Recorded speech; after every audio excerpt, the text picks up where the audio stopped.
हम बात कर रहे थे type of rate of reactions पे। तो जितेश है, जितेश आरपीएस रेवाड़ी सुबह 5 बजे और दौड़ना स्टार्ट किया और सुबह 7 बजे पहुंच गया वो आरपीएस धारवेड़ा। डिस्टेंस है 16 किलोमीटर, तो स्पीड क्या रही? 8 किलोमीटर पर आवर। क्या जितेश की स्पीड 8 किलोमीटर पर आवर है? एग्जैक्ट, मतलब जब से इसने दौड़ना स्टार्ट किया और धारवेड़ा पहुंचा तब तक क्या इसकी स्पीड 8 किलोमीटर पर आवर थी? कांस्टेंट स्पीड थी?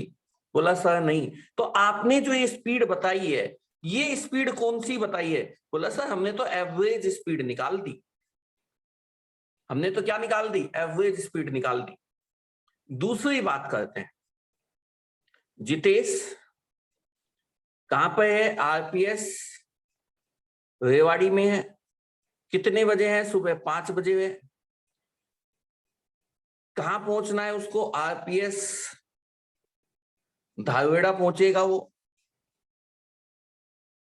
और मैंने कह दिया कि भैया मुझको 5:40 पर जितेश कितनी स्पीड से दौड़ रहा है या बाइक चला रहा है, मान लो बाइक से चल रहा है, तो जितेश कितनी स्पीड से बाइक से चल रहा है, या जितेश की स्पीड क्या है, और टाइम बता दिया। किस टाइम पर देखनी है? 5:40 पर। अब जैसे ही 5:40 जितेश दौड़ रहा है आरपीएस धारवेड़ा साइड, और जैसे ही 5:40 होता है तो वो अपनी स्मार्ट वॉच में देखता है कि उसके दौड़ने की स्पीड है 12 किलोमीटर पर आवर। उसकी स्मार्ट वॉच बता रही है कि आप किस स्पीड से दौड़ रहे हो।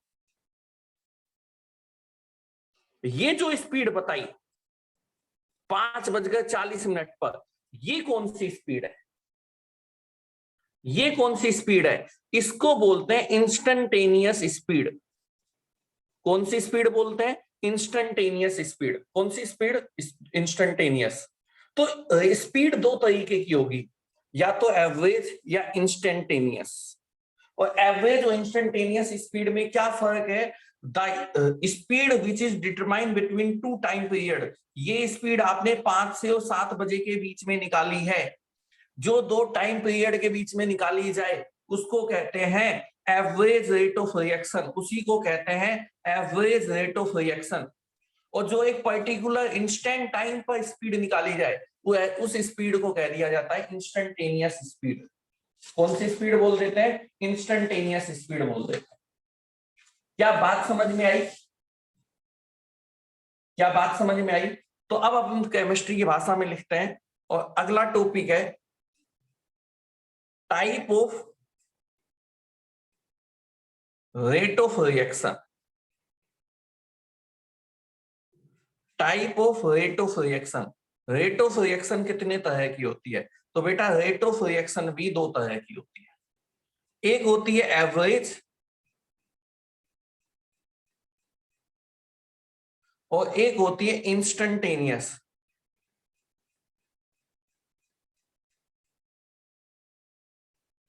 स्पेलिंग देख लेना, इंस्टेंटेनियस। एक होती है एवरेज और एक होती है इंस्टेंटेनियस। स्पेलिंग देख लेना बच्चों एक बार।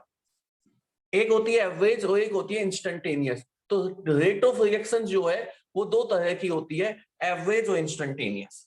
अब समझ में आ गया होगा एवरेज और इंस्टेंटेनियस में क्या फर्क है। देखो, पहला, इसको हम आर और यहां पर एवी लगा देंगे, उसको कहेंगे एवरेज रेट ऑफ रिएक्शन। और जिसमें are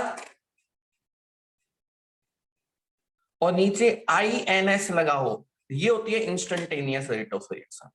average rate of reaction किसे कहते हैं? The rate of reaction, the rate of reaction which is determined, which is determined, which is determined between two time period.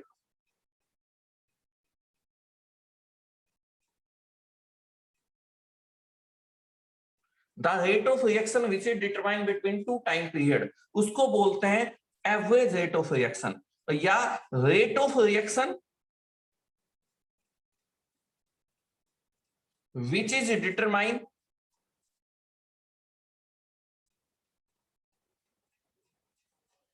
On A instant time, on A instant time, जो एक instant time पे निकाली जाए उसको कहते हैं हम लोग इंस्टेंटेनियस रेट ऑफ रिएक्शन। अच्छा, एवरेज रेट ऑफ रिएक्शन निकालने का तरीका दो ग्राफ के हिसाब से समझते हैं। मान लो रिएक्टेंट, कंसंट्रेशन ऑफ रिएक्टेंट वाला ग्राफ है विद रेस्पेक्ट टू टाइम, दूसरा कंसंट्रेशन ऑफ प्रोडक्ट वाला ग्राफ है विद रेस्पेक्ट टू टाइम। अच्छा, कंसंट्रेशन ऑफ रिएक्टेंट वाला ग्राफ, तो रिएक्टेंट की कंसंट्रेशन तो समय के साथ कम होगी और प्रोडक्ट की कंसंट्रेशन समय के साथ बढ़ेगी। अब मुझे एक टाइम पीरियड चाहिए, दो टाइम पीरियड लो, T1 और T2, जो पिछला ग्राफ बनाया था। T1 पे जो कंसंट्रेशन है इसको कह देंगे R1 और T2 पर जो कंसंट्रेशन है इसको कह देंगे R2। पक्का? प्रोडक्ट की साइड आ जाओ, दो टाइम पीरियड लो, T1 और बेटा T2। T1 पर जो प्रोडक्ट की कंसंट्रेशन है वो होगी P1 और T2 पर जो प्रोडक्ट की कंसंट्रेशन है, मैं थोड़ा स्पीड से कर रहा हूं, वो होगी P2। और average rate of life, average rate of reaction, average rate of reaction होती है minus del R upon del T, ये हम पहले भी पढ़ चुके हैं। और इस हिसाब से होगी R average equal two plus change in concentration of product divide by change in time. इस साइड आ जाए और इंस्टेंटेनियस रेट ऑफ रिएक्शन निकालनी हो तो वही ग्राफ बनाते हैं, ये कंसंट्रेशन ऑफ रिएक्टेंट और ये क्या है बेटा, टाइम। और समय के साथ रिएक्टेंट की कंसंट्रेशन क्या होती चल रही है, कम होती चल रही है। अब आपको यहाँ पे दो टाइम पीरियड लेने या एक, बोले सर यहाँ तो एक ही टाइम पीरियड लेना है, वो ले लिया मैंने T। इस T टाइम पर रेट ऑफ रिएक्शन निकालनी है, तो इस T टाइम पर जो ये पॉइंट है यहां से एक टेंजेंट डाल दो, एक टेंजेंट डाल दो, एक टेंजेंट, ये एक टेंजेंट, टेंजेंट जानते होगे इसको टच करते हुए ही हो, एक टेंजेंट डाल दो।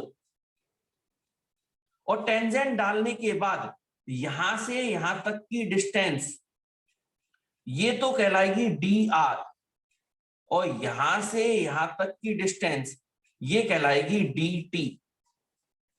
और इंस्टेंटेनियस रेट ऑफ रिएक्शन होगी RINS लगा दो और यहां पे होगी माइनस dr अपॉन dt। याद रखना d का मतलब होता है स्मॉल चेंज और बेटा डेल का मतलब होता है लार्ज चेंज। बस इतना सा फर्क है, एवरेज में टाइम पीरियड है तो चेंज लार्ज है और यहाँ पे पर्टिकुलर पॉइंट पर है तो चेंज बहुत स्मॉल होगा, तो बस इतना सा लार्ज चेंज। बोले सर इसका प्रोडक्ट वाला ग्राफ बना दे, तो इसका प्रोडक्ट वाला ग्राफ बना दे, तो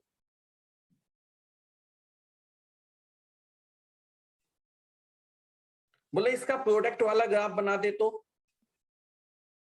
प्रोडक्ट वाला बना दो, लास्ट करते हैं बेटा, इसका प्रोडक्ट वाला ग्राफ बना दो, प्रोडक्ट के हिसाब से बना लो, ये कंसंट्रेशन ऑफ प्रोडक्ट, ये टाइम। अच्छा, समय के साथ प्रोडक्ट की कंसंट्रेशन क्या होगी, बढ़ती जाएगी। जिस पॉइंट पर, जिस टाइम पर आपको स्पीड निकालनी है इस पॉइंट पर, तो यहां एक टेंजेंट डाल दो और इस टेंजेंट को यूं मिक्स कर दो, यूं यहां से यूं लाइन बना के मिला ये टेंजेंट।